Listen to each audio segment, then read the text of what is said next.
Hello everyone. So welcome to part 2 of a NEET PG counseling series video. In this video, we'll talk about pediatrics as a branch as far as NEET PG branch selection is concerned. We'll discuss its pros and cons, what are the working hours, what are the future prospects that you should keep in mind before taking pediatrics as a branch.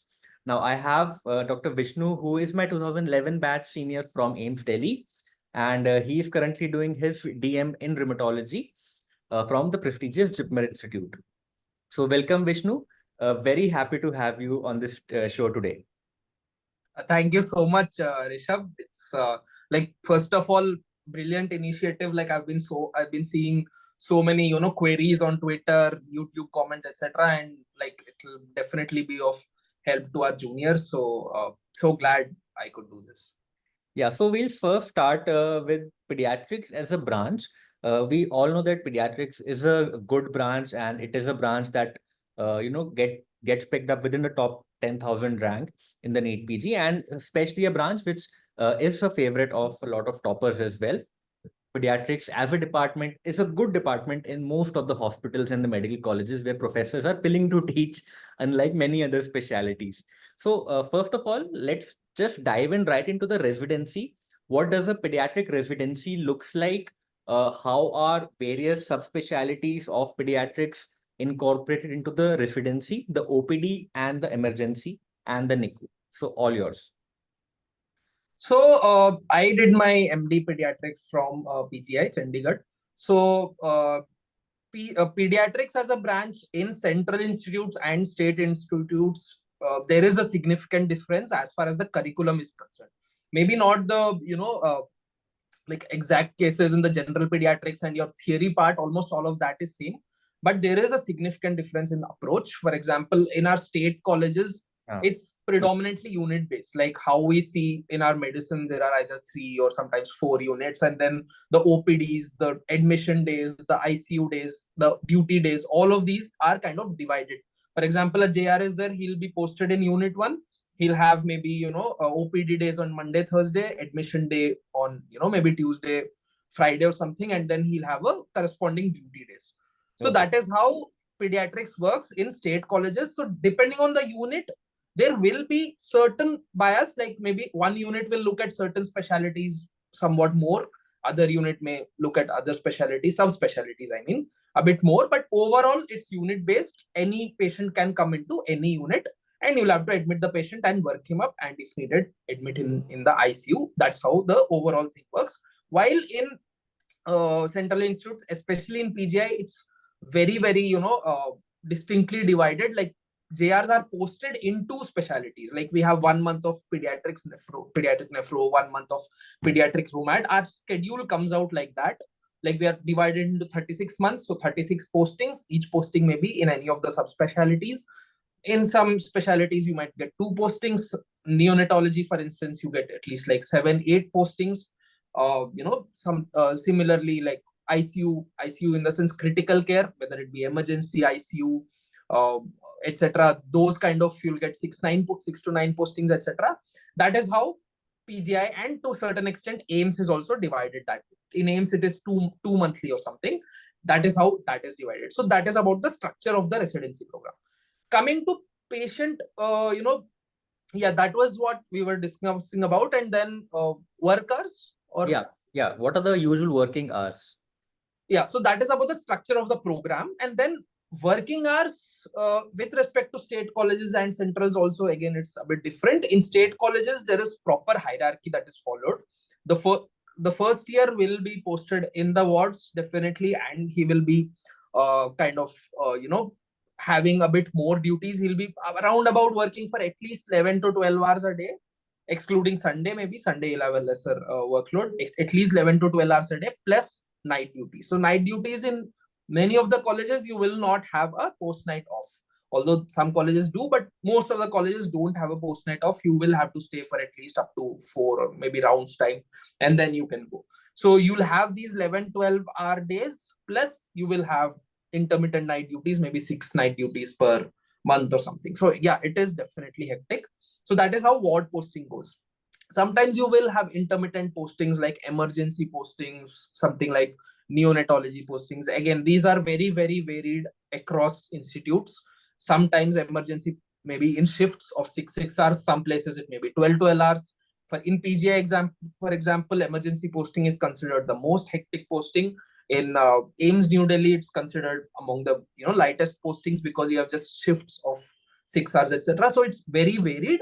But Right. overview, if I have to give you, in state colleges, first year maybe around 12-hour day plus certain duties. Second year slightly lesser, maybe a 9-hour day plus lesser duties, maybe 4 duties. And third year it is mostly light, maybe like 6-hour day or something, and then you have maybe 2 duties a month, something like that in state. And in institutes, INIs, it's slightly on the higher side, mainly because the second year and third year there's not such proper hierarchy followed. So second year and third year also work to a slightly higher extent.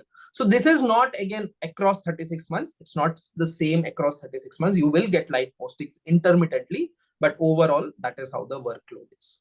Right. So, since you're talking about the residency, I just want to complete this bit right here that if someone is to take pediatrics, he or she is interested in joining pediatrics. So, what point should they consider in a residency program before joining that? So, be it work hours, patient load, academics, research. What are the things that he or she should focus more on, which are less important, which are more important? So first of all, like the basics are similar in most branches. Always do try to look at a ICU setup and a pediatric ICU and a NICU setup. So these Okay. two things definitely will help you in the long run, because once you're out of your MD, even if you're not exposed, for instance, you will have that demand and requirement of you to be having work in, be having an experience of ICUs. That matters quite a lot.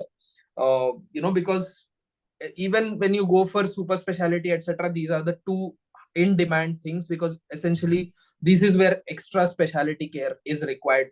For instance, if it's just a ward night duty or something, even an MBBS might kind of try to manage. But if it's an ICU or a neonatal setting, you will need a specialized pediatric care. So these two things definitely important. And many times what happens is, even if they are there, the care is the training and the specialized teaching is not so good. So try to look at super specialty courses. If there is a DM neonatology course, or even a DRNB, or a fellowship in neonatology in a particular institute, you can be assured that neonatology there will be good. Good. Similarly for ICU, if there's a fellowship or super specialty going on there, that will be good.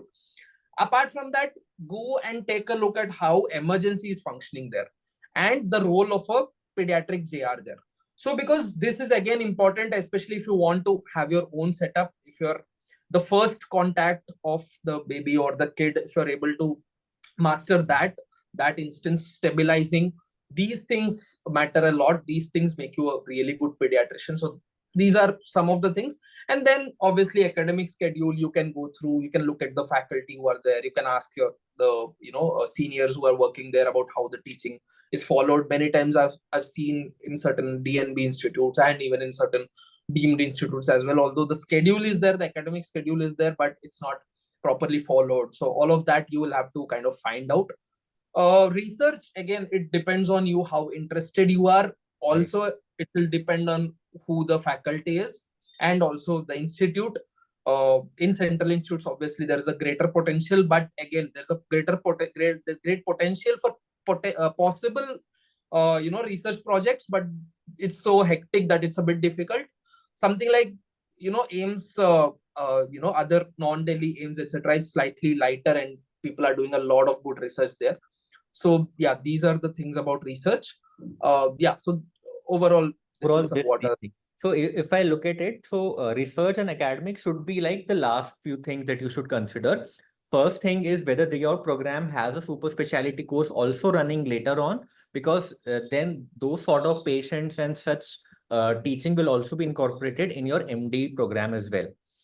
And yes. after that, the emergency, and I think if these two things are well, I'm sure the ward patients, the ward academics, and the OPD academics also, they would be fine naturally. So coming back to after MD, once you're done with your MD, first of all, is it necessary to do a SR-ship? Would you recommend doing an SR-ship, or you should do a DM, because now pediatrics has DMs in almost all subspecialties now? Is it still an end branch? What is your take on it? Because this is, a growing concern that pediatrics is no longer an end branch. What is your take on this? Yeah, so pediatrics, in a sense, is like the most versatile branch, maybe along with radiology, because radiology also offers a lot of versatility. So it's very, very versatile in your options you have post MD. So either you can, kind of not, it's still an end branch, definitely an end branch. But again, whatever I'm going to say, it all depends on where you're going to settle, right? So first, let's look at cities or tier 1 areas. So there I can either, if you end up just after MD, you can directly go into a corporate setup, or you can have your own setup, corporate hospital or your own setup. You can, if you want to super specialize, you can either do a fellowship or you can do a DRNB or DM. And these both you can, fellowship you can do in abroad as well. So there also it's a very good option. And in UK especially, there are fellowships that are recognized back in India. So you can just go to the UK, get the fellowship done. Oncology fellowships are really, really amazing. Get the training there 2 years and come back. That option is there. And then obviously what I have done, like people might be getting confused about why I'm doing rheumatology in Jipmer. So I did my MD in pediatrics and then shifted to adult rheumatology in Jipmer or in any other institute you can attempt through your NEET assess. So you can shift to adult as well in all branches. For example, in gastro is somewhat limited. You can only do adult gastro in Jipmer, but otherwise you're eligible to do all adult branches. So these are your main three options: either stop at MD, do super specialization, and then, or you can switch to adult super specialization as well. And coming to the pros and cons, the thing is, it's still an end branch, but two things, like if you're in a city, then yeah, it is difficult, practical, like lucrative wise, you will have limited earning scope. Either you're into corporate, maybe you kind of get limited at around 2-3 lakhs. So if I'm getting into the numbers now, if you're in city, obviously it will be around about 1.5 lesser than your towns or rural areas. So in, if you're approximately, if you're talking about numbers, post MD, usually what I have heard that even corporate hospitals in Delhi, Mumbai, Bangalore, if they hire post MD, the post is still of an SR. They hire them as an SR. Maybe they can label it as an attending consultant, but the work is it's almost essentially yes, sir. yeah, it is essentially an SR-ship. So the salaries post MDs, as far as I know, are between 1.5 to 2 in metros. Oh no, it's not as high. If you're just an SR, it's not 1.5 to 2. If you're working as a core SR in a central corporate hospital in something like Delhi, Mumbai, etc., you'll get between 1 to 1.2. Not, you'll be doing extra. If you're doing extra night duties, etc., you'll get more. But if you're just doing a proper regular SR ship 9 to 5 kind of thing, you'll get around 1.2, not more than that. And if you're doing a self setup in a city and you're good at it, not exceptional, if you're good at it, and you have not done any fellowship super specialty, then you will start off slow, obviously, like any branch, but there is a peak. So this is where all the discussion is coming up, that there is saturation not end branch. This is where it is coming up. If you are staying in a metro, not doing a super specialty, and you're doing an own setup, yeah, things have changed. Things have become tougher. Earlier it was much easier. You could peak to something like earning 5, maybe 7-10 lakhs over a decade or two, even in cities. That is not the case now. If you're just a general pediatrician post MD doing your normal practice, you won't be earning so high. There is definitely a cap. Most likely you will kind of stop at 3.5 if you're doing good in a city. Things change when you're going into rural, etc. That is obvious. So we'll cover tier 2 and tier 3 cities as well. But since we are on the topic of settling in a city, so you recommend doing a super specialization, either a fellowship DRNB or DM. So we have three pathways of doing Yeah. subspecialization: a fellowship, a DM, or DRNB. So if you have done that, now depending upon which specialties, which are the specialties in super specialties in pediatrics which pay well? Yeah. So fellowship versus DRNB versus DM, it's another discussion. Overall, if I tell you, it's very similar.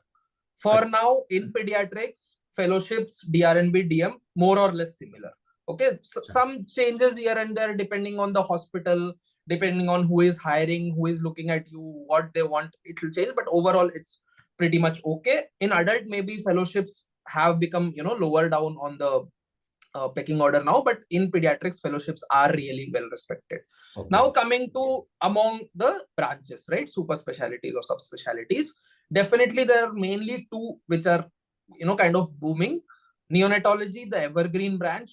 To me, again, this is just a, advice. If somebody is interested in neonatology, pediatrics is a really, really good branch among the top branches in terms of both interest is covered and then lucrativeness and lifestyle as well. Yeah, your DM may be hectic, your fellowship may be hectic, but after that, it's very, very versatile. You can choose when to go to your emergencies. If you don't want to go, just go to preterm emergencies, resuscitate and come back. You will be paid very, very well. Or you can work in a NICU fixed work. It's very versatile. It's very well paying. So both So freelance, neonatology, both you can freelance freelance. Yeah. and duty based. If you want, yeah, you can even own a setup. Yeah, it will cost a bit, but you can still get an own NICU as well. So that it's very, versatile and well paying in multiple angles. So how Then much you have are we pediatric. talking about? How much money are we talking about? You will easily start with three. Easily. Okay. Three with not very hectic schedule. Post fellowship, post DM. Yeah. Post fellowship, post DM, post DRNB, you will start with at least three, not hectic. If you're going into a hospital where there is no neonatology team, then you're taking a lot onto your plate. You'll be working more, but at the same time, you'll be earning more as well. Maybe 4, 5 as well, depending on a lot of factors. Again, you know how it works. Once you enter corporate, there are so many factors, but there will be higher pay if you're taking more work onto your plate. So that is how neonatology is. Critical care, it is somewhat more streamlined. You join, it will be hectic. Definitely residency, like super specialty, DM, fellowship, etc. It's quite hectic. But after the 3 years, it's a very straight path. You will have a starting pay of 3. You will increase. There's no so much of this, business skills, etc. needed there. You will have a very stable, increasing, good slope path that is there. You will definitely go to 5, 7 in a few like two decades or so. You will definitely kind of increase. So that is very straightforward, and it's pretty much the best branch in case of metros, because neonatology is starting to saturate, especially if you want to kind of become a big player in neonatology in your metros. It's a bit difficult now, but critical care still has a lot of open spaces. Now coming to systemic. So systemic, there is a lot of Overlap. interest, overlap, and also interest. Like I know so many people who maybe wanted medicine before, now into pediatrics, and now they don't want to do pediatric critical care or neonatology. This is very, very common. So there's pediatric oncology, pediatric cardiology, gastroenterology, hemato-oncology, pulmonology, cardiology, all of this is there. These, when compared to your neonatology and critical care, they pay you slightly less, maybe 2.5, 2.25, something like that. And also you need to build a patient base here. It's not the case in neonatology critical care. Here you have to work hard, you have to create a follow-up patient base. So that extra thing is there. You will have to work for a bit more, especially if you want to kind of pick up. You don't want to stagnate at 2 point something like that. Right? If you want to grow a lot, then you will definitely have to work extra in terms of patient branding yourself, putting yourself out there. All of this, there's a little bit more work needed Among there. the systemic branches, so we talked about NICU, we talked about PICU. Now, among the systemic branches, we have hematonc, medonc, pediatric onc, gastro, cardio, pediatric neuro, Yeah. and rheumat as well. Pediatric rheumat also is a genetics is also a course. So we know that these branches have recently opened DM, and I think Yeah. prior to, let's say, 5 to 10 years, mostly fellowships in these were available, that too outside India. So whatever previous generation doctors are in these subspecialties, most of them are trained outside and they are settled in their respective corporate hospital. So what you are saying essentially is that in systemic super specialty peds, uh, there is not so much demand as compared to Niku Piku. Am I right? Yes, definitely. And also one more angle, maybe it's not so much required at this juncture for students, but the difficulty level to get into these is also more. Because the seats are so less. For instance, if you look at PEDS Gastro, you just have 1 seat per year in INIs and something like 3 seats in your NEET SS, and those three last time they finished within 9, right? So it's not easy to get in. At the same time, there's not so much of a reward as well.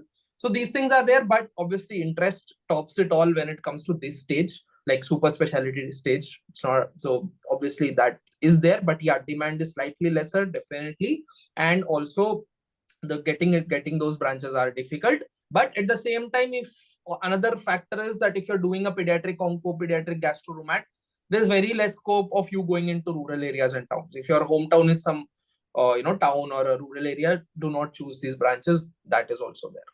So let's say somebody is from tier 2, tier 3 cities, like I am. Okay? I'm from a tier 3 city, and my plan is to go back to my city and open my own private practice in pediatrics.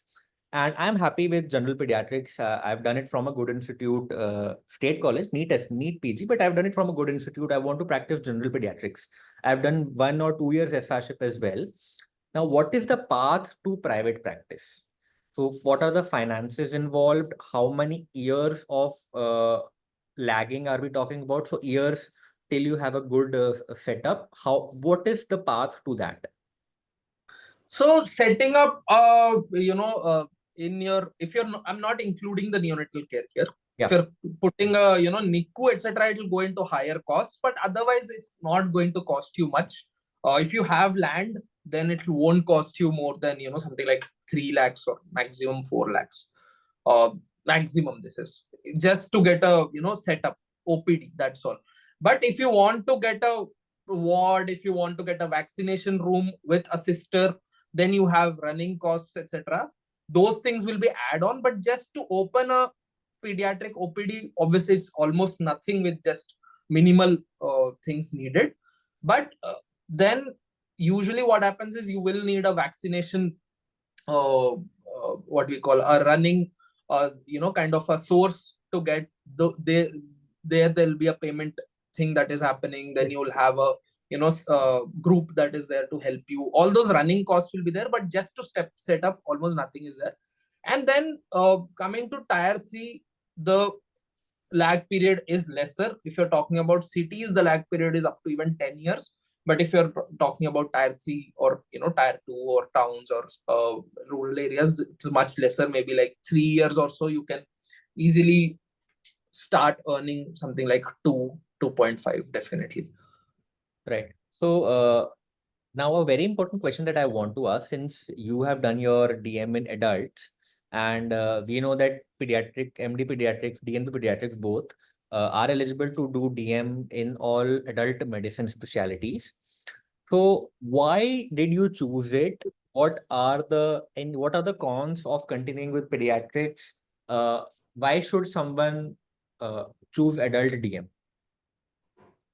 So, okay, firstly, I'll tell about the generic thing about what the pros and cons are about pediatrics.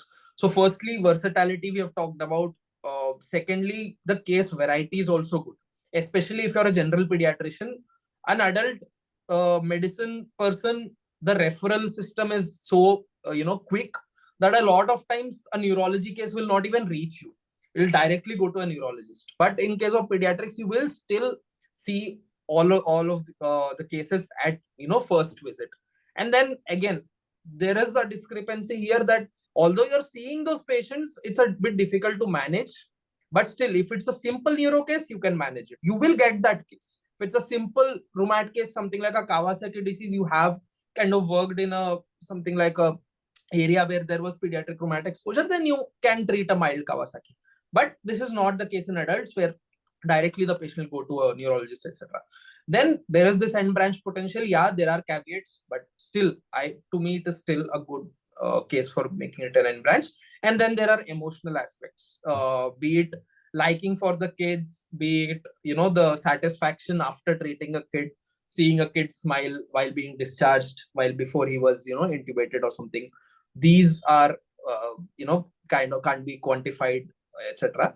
So again, but similarly, there's a con as well. When a kid may not make it, may pass away, you'll have an extra additional burden on it. All of these are there. So yeah, these were the positives. Coming to the negatives, what I felt was, again, this is not just my personal opinion, but in general, pediatrics is tougher than adult medicine at every juncture.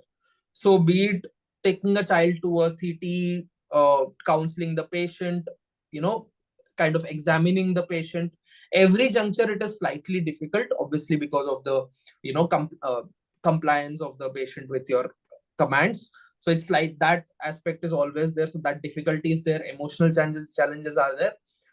Difficulty evaluation management, and also the emergencies and stress is higher in pediatrics, definitely. In adult, the emergencies will also be less, and you can, if you're doing a private practice, you can say that, okay, no, I won't be able to see you, you can go to the emergency nearby, and he won't take it so badly as a pediatrics adult parent may take it. If you tell a parent ki I won't be able to see you, he'll kind of take it emotionally, and then have a kind of a poor impression, etc. And there is an aspect of medical legal cases which is more in pediatrics compared to adults. So all of these are positives and negatives. Now, and also there is this compensation angle. I'm not really sure about how different it is. It depends. If you're doing a neonatology, there is no discussion about it, but otherwise there is a difference between peds and adults. Not maybe so much, maybe, but there is. So these were generic things. Now coming to me, I was interested either in endocrinology or rheumatology, so that was my interest, and I felt that the spectrum of the cases, for example, in rheumatology, I see Sjogren's, systemic sclerosis. These are very, very rare in pediatrics. Arthritis also, it's very, very rare and very generic kind of approach to pediatric arthritis. So for me, that was a branch-based decision, and also the patient load also is definitely less. If you look at pediatric rheumat endo versus adult rheumat endo, all of this is there. But yeah, if somebody is interested, I always say this thing that if you have a chance that you will do neonatology later, then this is like a very, very good branch. Definitely choose it. Yeah. So if someone is interested in doing an adult DM through NEET SS, are they at a disadvantage by taking MD pediatrics? Like those students who have done their MD medicine and preparing for NEET SS medicine, are they at a slightly higher advantage than those with MD pediatrics? So the patterns are different. NEET SS has 150 general medicine questions. INISS has 50 specialty plus 30 general medicine. So NEET SS, where actual chunk of seats are, the major seat pool is there, you're at an obvious disadvantage. People come into NEET SS giving their MD exit exam, and then they're at a pedestal where you take at least 6 months to reach after your MD peds, unless you have been reading your Harrison from before, right? So that is definitely there in NEET SS. INISS, maybe it's slightly easier because you kind of have that 50 specialty, which you're somewhat of a similar level. Even the medicine guy would not have read so much of the specialty portion. You would also not have read. So there it's slightly on the level playing ground. But one more very interesting thing I would like to add is somebody has done an MD pediatrics. He's looking at a pediatric neurology, looking at an adult neurology. I've seen multiple cases. Getting adult neurology is easier. Unless you're looking at very, very, something like an endocrinology or a gastroenterology, or some these days rheumatology is also, because the seats are limited, somewhat difficult to get. Unless you're looking at very, very good colleges, very, very good branches, unless you're very specific, adult DM is easier to crack than pediatric DM, even for a MD pediatrics. So student. But I would not advise somebody to go into an MD pediatrics thinking that I will do a DM adult. Better do a DNB adult medicine, or if you can repeat the exam, maybe just getting a DNB adult medicine is very, very good. Right. So I think we've almost covered everything. We talked about the residency structure, the postings, the working hours, post-MD fellowships, SRship, are they important or not? And then we talked also about adult DMs, how easy or hard it is for an MD pediatrics to pursue those. So I think we'll wrap up today's video at this juncture. Please tell me what questions do you have related to pediatrics or DM super specialization in the comment section. Both me and Vishnu will be very happy to assist you in this. All the very best for the upcoming NEET PG counseling. Best of luck.